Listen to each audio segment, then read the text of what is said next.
Okay, welcome back, and here we go with numbers. So numbers work pretty simply. We'll start with our favorite method.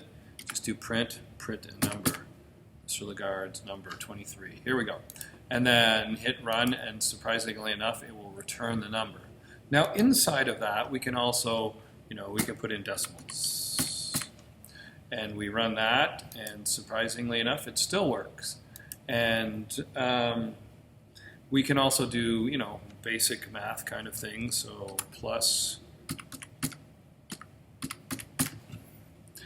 and it will do the math for us. Everything's good. If we change this to a subtraction sign, excuse me, and then run it again, it will actually return a negative number. So that part's good. Now, if we were to, we can't do division like that, but we can also do division, forward slash, and obviously, again, we can do multiplication, the asterisk, and so basic stuff is still there. So, and remember that bed mass actually works. So if we do 3 plus 4 times 2, it won't go in order. So if this read from left to right, 3 plus 4 would be 7, plus 2, or times 2 would be 14, but the correct answer actually is 4 times 2, which is 8, plus 3 is 11. So let's make sure that bed mass works. Hey, all right, bed mass is awesome. Okay, so that's really great, Mr. Lagarde. I'm super, super excited and somewhat bored. And what if we also then said, what if we used a variable? So we'll say my number, bad typing, my number equals 23, Mr. Lagarde's favorite number. And then in here, we will then use, instead of the actual number, we'll say my underscore number, and then try it again, and we get 23. Again, not very excited. Hey, but what if we did like we did before and say my number, and then my favorite number, 23 is my favorite number. So let's watch this. This will be great. Wow, wow, wow. It doesn't work, right? Now, why is that? And that's because we have two things happening here. We have a string, and then up here we have a number. And Python doesn't want to add those two things together because they're not the same. So what we need to do is convert my number into a string. And there's a simple way to do that. We just say, hey, turn string str into my variable into a string. So now if we run it, great things happen. 23 is my favorite number. Okay, so that is pretty great.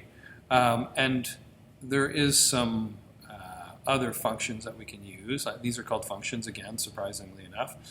We could say, instead of, let's just get rid of this for a second. We could say, how about a power? Let's get rid of this altogether, and let's get rid of the string, obviously, and say, what's the power of 5 to the second power, or squared? And then let's run that, and it tells us 25. Again, there is, we can say, what's the min number between these two numbers? And we can run that, and it will tell us 2 is the smallest one, max is the greatest one.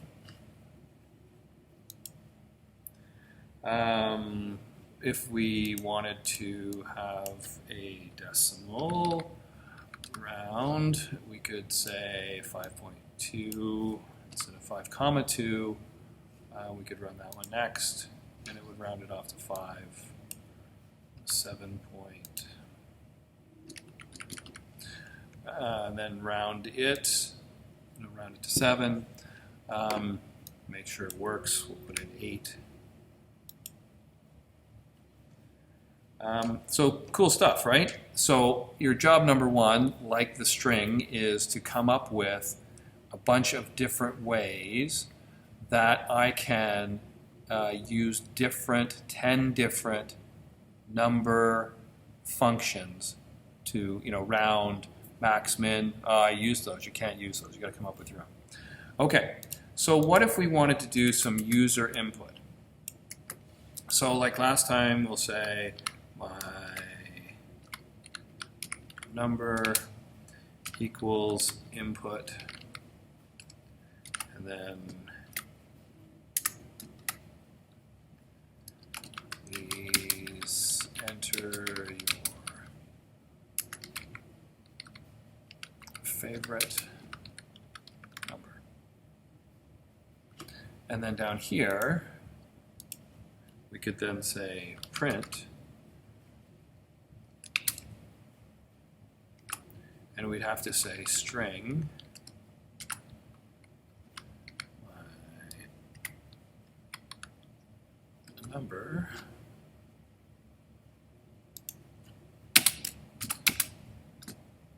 and again we could say 23 is space my favorite number. Okay, so let's clear that. Let's run it. Please enter your favorite number, so you don't think I have a different new favorite number, which I don't. And then it says 999,999 is my favorite number.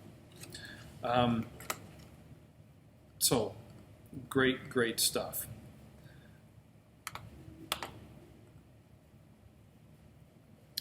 Okay, so we understand, we want to combine some of the ideas we've done.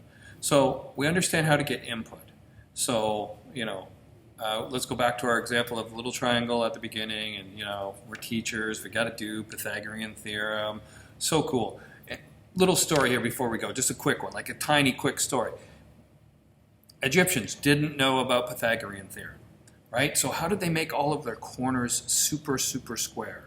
Well, it's a really cool story. They took a piece of rope and made one side of the rope a 2-section, same section, and then the other side they took and had 3 sections.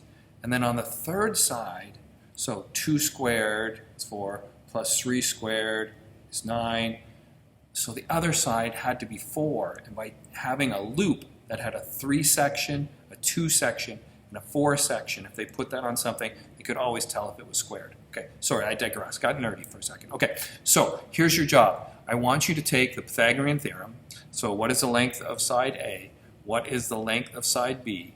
And then do your little drawing, and then take your input, so when I run it, and, oops, what is the length of side A?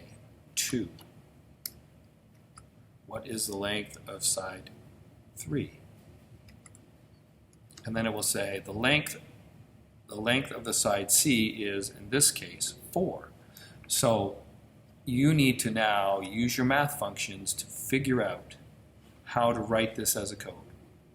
Okay, so this is obviously kind of the second job. And then you're going to figure out one other example. So it could be, the circumference of a circle. It could be the volume of a cube. It could be the volume of a cylinder, of a pyramidal triangle. So you got to come up with one other nerdy math thing, take some input, and have it calculate. So that's your job. Okay, it's going to be great fun. Love it. Talk to you soon.